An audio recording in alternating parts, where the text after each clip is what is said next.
Maulan po ang panahon mga kanayon at mahilig nga ako sa mga sinabawang gulay-gulay. Kaya gagawa po ako ng itag. Sikat po sa Cordillera o yung pinapatuyo ang baboy. Pero ang gagamitin ko po ay baboy ramo. Ayan po. Makikita nyo po yung kanyang balat, mas manipis at saka yung taba, yung kanyang laman, pula. Sa atin ho kasi mahuhuli mo lang yan or makakatikim ka kapag umaakyat ka sa bundok. Dito po sa Thailand, pinapadami na din nila. Kaya po may makikita ka na sa pamilihan. Whole year round. Nilagyan ko lang po ng kaunting asin para hindi na masyadong maalat. Nagagawa ko na din ho dati sa baboy. Pero ngayon, first time ko po itong susubukan.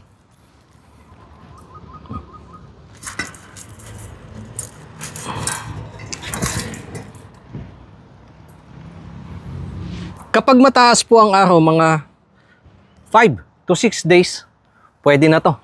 Kaya kung may request ka dyan, comment mo na below. At baka yun sa'yo ang magawan ko ng video.